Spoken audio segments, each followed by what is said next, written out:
Good afternoon, ladies and gentlemen. Welcome to another fishing guide for Final Fantasy. This one is going to be brought to you by Bryce, Ray Parker, and Dylan Robinson. But as usual, thank you to all of our patrons over at Patreon. Just trying to pick two of you to single out for each of these guides. And today is part 2 of a 3-part series going into Final Fantasy XIV Fishing. So if you haven't seen the first one, go watch that. Come on right back. And then let's dive in to this one. This is going to be going over skills, kind of how to level it. This is really the meat of the 3 guides. The next one, part 3 to be excited, is how to make money at it, achievements, rewards, and so on. So let's dive in.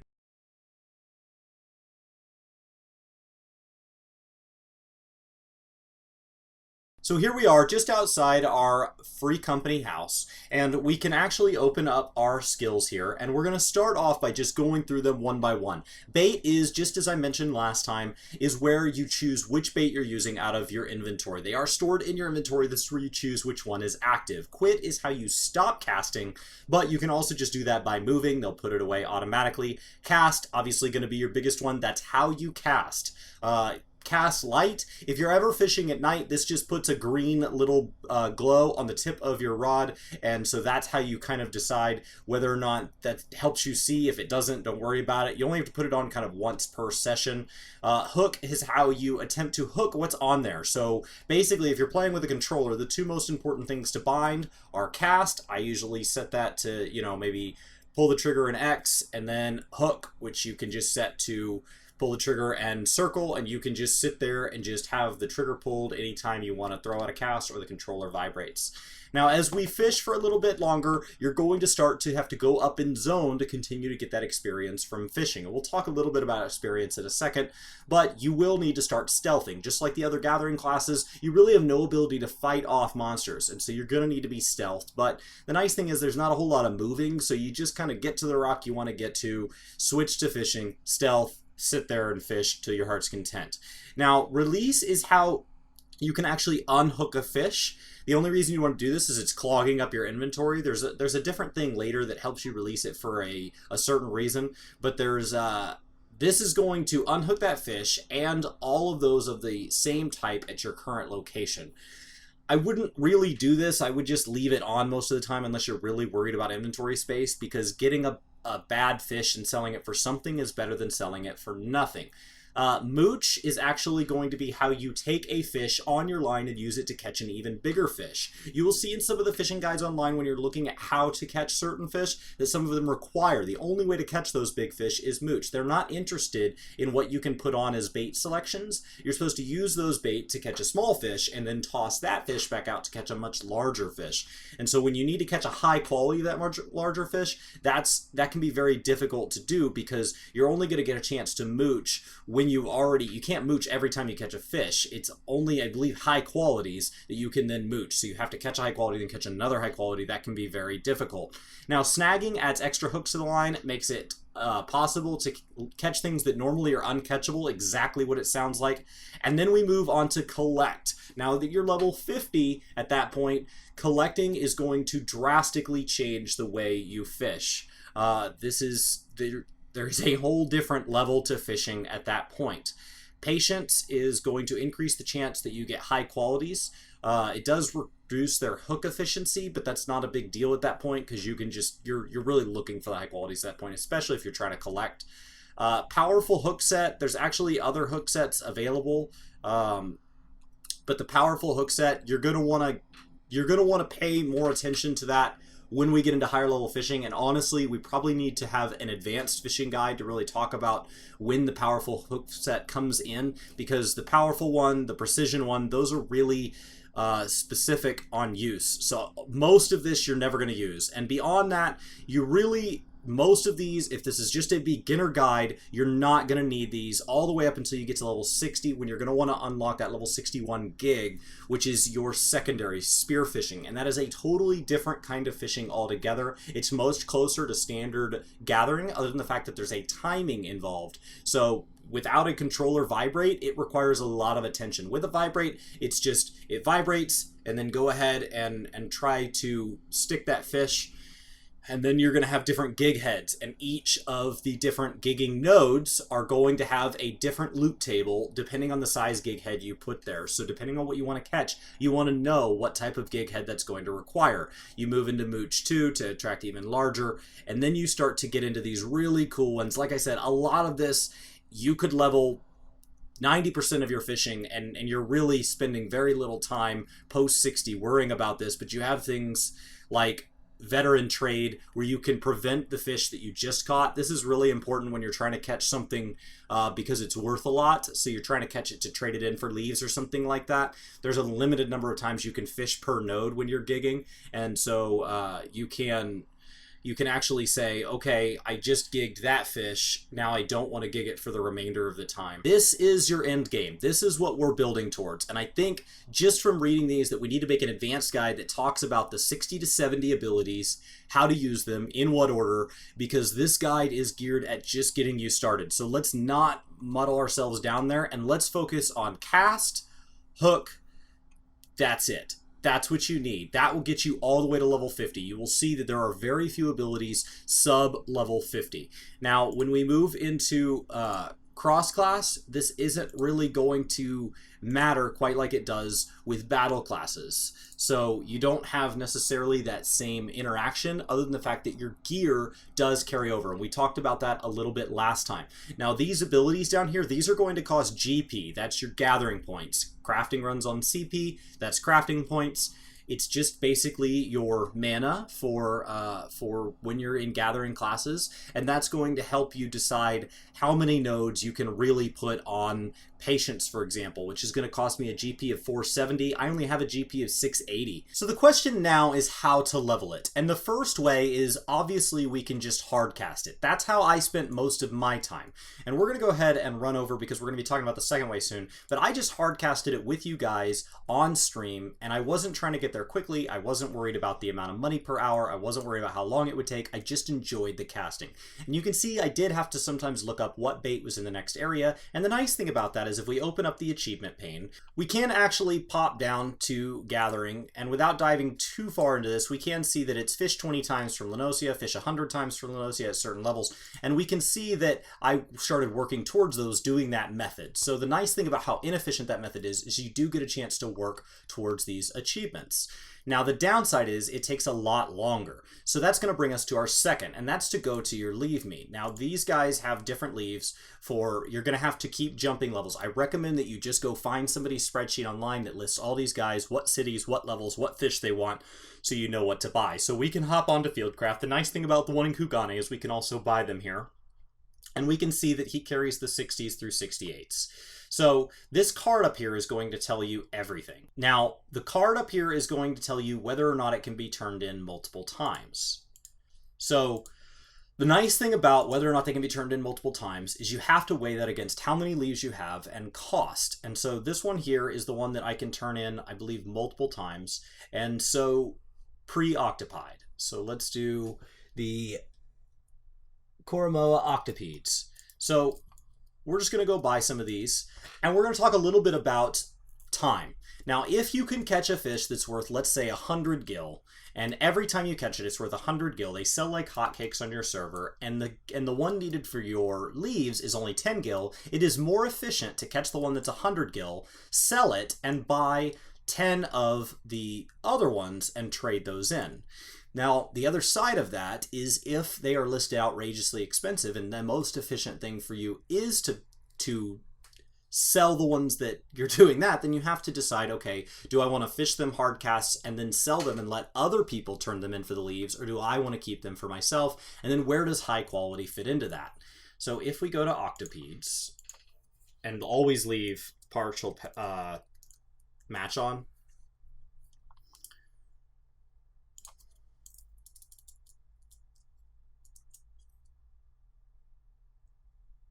there we go.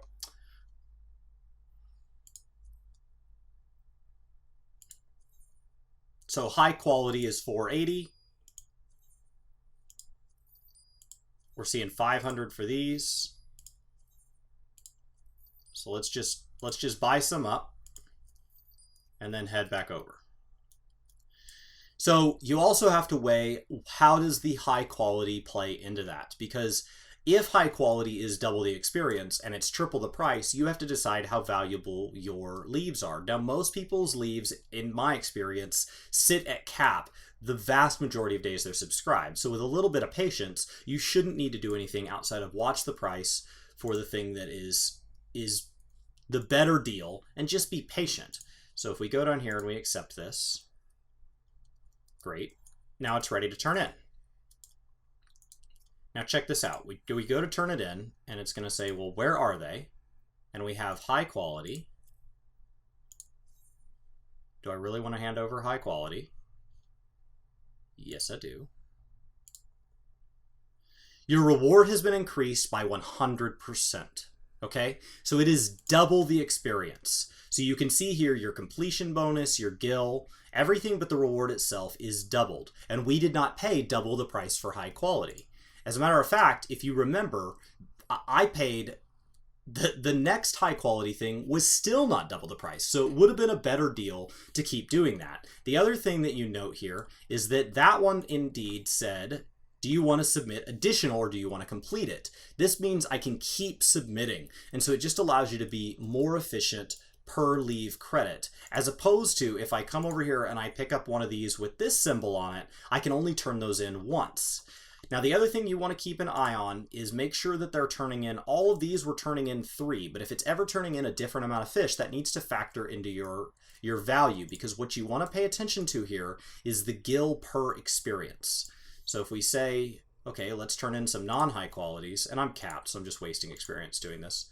Okay, 213,205 experience cost me X. At 500 gil per fish is costing me 1,500 gil. And so that's how this method becomes efficient. And I never had to go anywhere and fish. I never had to go anywhere and cast. And so assuming that I'm loaded on gil because either my crafting is already leveled or I've just been playing for that long, this may be the better method for you. Now, the other side to that is, let's say for a second that my standard price was 500 and my high quality price was 10,000. And they were selling, according to the history tab up there, they were selling. Well, in that case, it may be better for me to go out and fish them up myself. Maybe I buy up all the 500s, and when they're sold out, they're sold out. And I literally go out and I fish them up myself, and I turn in all of my normals, and then I sell my high qualities because that's an outrageous price, and I would rather just have the money. And then I can take that money, and when that price drops, or we get on to the next item, I can then dump that right back into experience. So that is an incredibly important thing there. The other thing you're going to want to do is you're going to want to have consumable items, such as the company issued survival manual. You get these from your grand company. So that's an important thing. I'm out at the moment, but I'm also level 70, so not a thing to worry about. Your squadrons can actually kind of bring these back, or you can buy them with seals. And then you also want to have experience somewhere on your bar. I just have a cheap vendor food here that I can just eat real quick if I'm not worried about it. So you want to have your experience maximized if you're going to be out and fishing. So those are really the two primary methods of leveling. The next is when you get into scripts and collecting. And the way scripts and collecting work is we're going to want to actually pop over to Rogger's Reach, because that is where it's turned in this expansion, and it changes each expansion, obviously. And it's kind of in the same city where you buy like all your gear each time. So it went from like Mordona to Idleshire, however you say that, Idleshire, Idleshire, whatever. I hear it different every time. So sound off in the comments below how you pronounce that. And then now we're in Rogger's Reach. Now, they don't always seem to have this necessarily ready at the time of expansion, so keep in mind that after Stormblood, that the new city may not have it right away. It may take a patch cycle or two, like everything else with Final Fantasy. It's going to require a little patience. So let's go ahead and mount up. And so we'll go over to these lovely little tents here, and we'll see what collecting is all about. Now, collecting is just another form of high quality. And so if we go to a collectible appraiser, he's going to say, okay, what I'm looking for is I'm looking for fish, and there's a bunch of fish here all the way down to level 51. This guy will take all of them. And this sculptor here, or we can scroll all the way down to the 51. So an ice pick. So an ice pick needs to be a collectability of 105. And when you catch them, they're sometimes going to have a collectability score, and it's going to ask you if you kind of want to keep that. if it's below 105, it is literally worthless. Okay, so you're gonna end up just vendoring it or stacking it and just selling it like everything else. But this is just another way that you can trade this in for this bonus 10,000 experience and these red gather scripts, which is the moment I have 882 of the cap of 2,000. And then we can come over to the script exchange and we can say, well, what are these good for? Well, I want a gatherer's script exchange that I would like. The red gatherers caps it at 61 here. And I can say, I want a level 220 fishing rod. And so this is a really great way, especially if you already have gathering classes capped, to feed your other gathering classes things that you may or may not already kind of have access to. You're also going to see in here that they should have items. When you get into the yellows and stuff, you can see there's all these different items you can trade in for. So your collectible appraiser is going to have different. You can trade these in for either gatherers ones or the yellow gatherers ones, and depending on kind of which one you have, that's going to determine how valuable the loot you get is. You'll notice that the yellow ones is only as you get into that absolute top level stuff. So there's kind of an end game progression to this, and it could once again use its own guide. So I think we're going to need an advanced fishing guide to go on top of all this. But for beginners, just know that once you get to level 50, if you are doing that kind of hard casting method, keep an eye out for collectibles, trade them in this way. Awesome. So that is really it. The last question that I want to leave you with is when should I cap this? When should this be a priority? And the first thing I would say is cap your main battle class first. Unlock flying in each of the zones. Have a decent stream of ability to go out and earn money and just because running in-game content and stuff makes a lot of money for a low-level class of any kind, including a gatherer. Get your retainers established, get them out, sending on ventures. I have one that's a fisher, and so obviously with my fisher capped, that allows that retainer to slowly work its way towards cap, and once it's eventually at cap, it's making you a lot of money each time you send it out.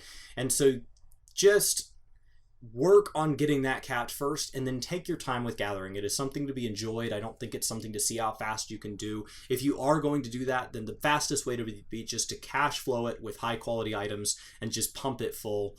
That would be the fastest way. But I wouldn't worry too much about it with gatherers.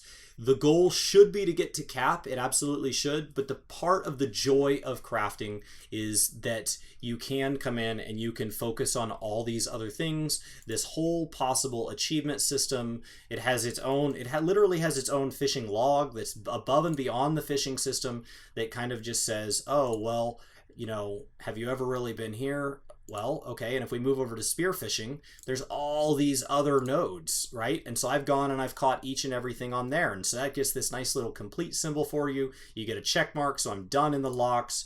We hop over to Othard, and there's literally ones I've never been to. And so there's this whole other side to it that I can dive into from a completionist standpoint. So with that, that's really it. That is the bulk. This is the longest tutorial in this 3-part introductory beginner series. And to not get diving too far into, I could already tell as I was reading the skills out loud, this is just going to get too nitty gritty if we talk about end game fishing, if we talk about things, if we really dive into how to optimize getting scripts, if we really talk about when you should be using those skills, when you should be pushing up your GP, when you should be focused on certain things, the best way to make money at it.